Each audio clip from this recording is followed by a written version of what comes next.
श्री जेठानंद व्यास।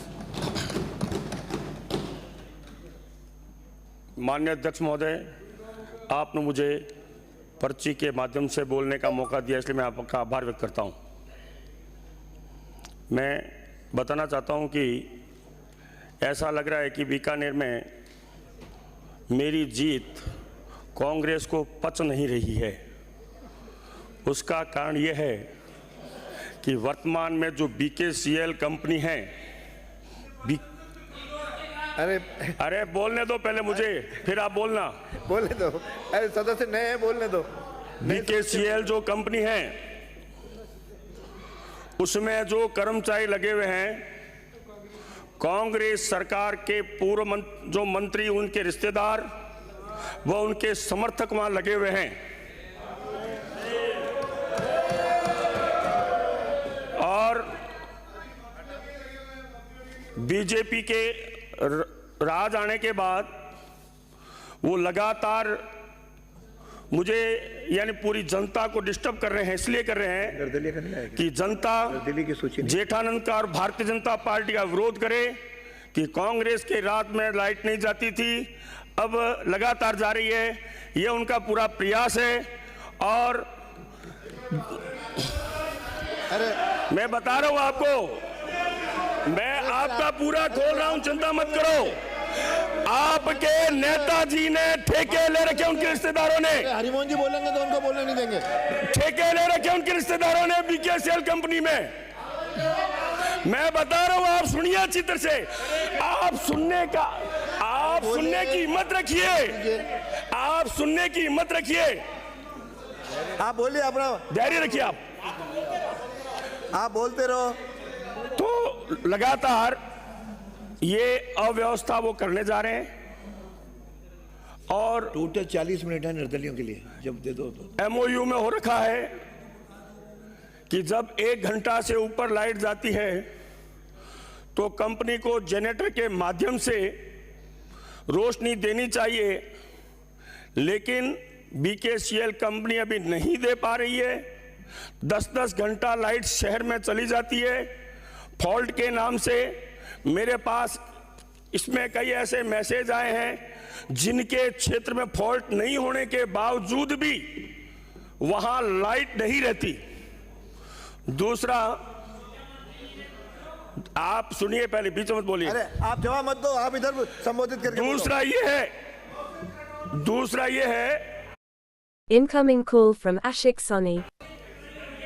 दूसरा ये है कि विजिलेंस जो की जा रही है, Incoming call from Ashik Soni. Vigilance जो की जा रही है, जिस घर में 2 व्यक्ति रहते हैं केवल, उनका सवेरे 6 बजे मीटर उखाड़ के ले जाते हैं, उसमें भी उनके आदमी शामिल है, उनके आदमी शामिल है। और फिर कहते हैं हमें ऊपर से आदेश है, उसमें 1 किलोवाट का उनके है। और जब वो होता है तो विजिलेंस पे 2 किलोवाट के आधार पे वो करते हैं। ये लगातार मेरा मंत्री जी से निवेदन है कि विजिलेंस जब होती है तो वहां सरकारी एक आदमी साथ होना चाहिए, तब ये सही होगा।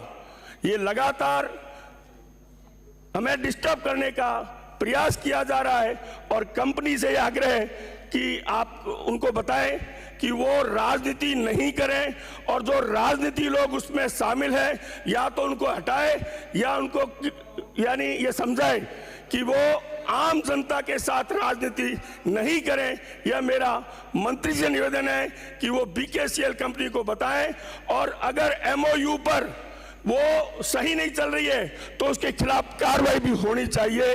ये मेरा निवेदन है। धन्यवाद। श्री हरिमोहन शर्मा। मचा हुआ है, लाइट आ नहीं रही है। बोल रहे हैं ये बहुत पुरानी बीमारी है। आप बोलिए। ये पुरानी बीमारी है। आप खड़े हो गए बिना अनुमति, आपकी बात बिना अनुमति के खड़े हुए, मैं बाहर भेजूंगा। Note it. मतलब मेरे हल्के में ले रहे हो? हाँ, जवाब दे रहे हैं।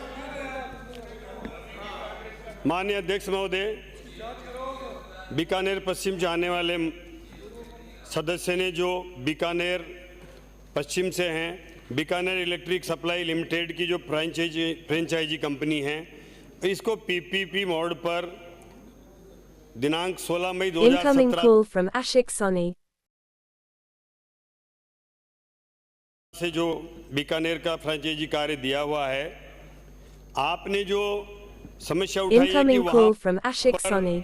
राजनीतिक हस्तक्षेप की वजह से कर्मचारी लगे हुए हैं। मैं माननीय सदस्य को आश्वस्त करता हूं और वहां पर जो लाइटों में व्यवधान आ रहा है, निश्चित रूप से इस कंपनी को पहले भी नोटिस दिया जा चुका है कि अपने कार्य में सुधार करे। 11/7/2024 को नोटिस दिया गया। Incoming call from Ashik Soni.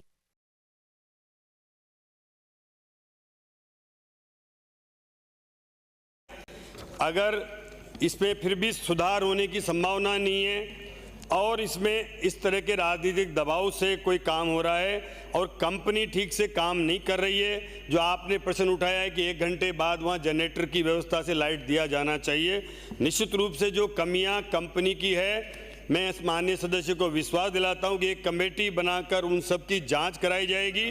Company का अभी तक जो भी 2017 से वो निरंतर जिस तरह का उसे वहां इंफ्रास्ट्रक्चर डेवलप करना चाहिए था, जो सुविधाएं डेवलप करनी चाहिए थी, वो नहीं की हुई है, तो कंपनी के खिलाफ नियमानुसार कार्रवाई की जाएगी। बहुत बहुत माननीय, अरे उत्तर चारों जगह ये कंपनी काम कर रही है। वो अजमेर में भी कर रही है, कोटा में भी कर रही है, भरतपुर में कर रही है, बीकानेर में कर रही है। चारों जगह कंपनी की जांच करवा करके और हम उसकी जो भी अनियमितताएं होगी उस पर रोक भी लगाएंगे और निश्चित रूप से अगर कोई कमी है तो उसको दुरुस्त कराएंगे और जरूरत होगी तो उसके लिए उसको कांग्रेस ने तो वो नहीं करा पाए। धारीवाल जी ने कहा था कि हम आएंगे 15 दिन में इस केडीएल को कोटा से भगा देंगे, लेकिन हम उसके खिलाफ कार्रवाई करने का माननीय मंत्री महोदय, ये अजमेर में भी ये समस्या है।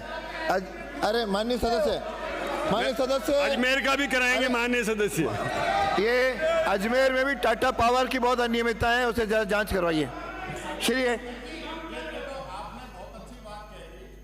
अजमेर का भी नाम ले दिया। मैं तो पहले ही कह रहा हूं पूरे राजस्थान में दिक्कत है तो पूरे राजस्थान की जांच करा दो, कहां लाइट किस वजह से नहीं मिल रही है और उनके खिलाफ कार्रवाई करवा दो। हरिमोहन शर्मा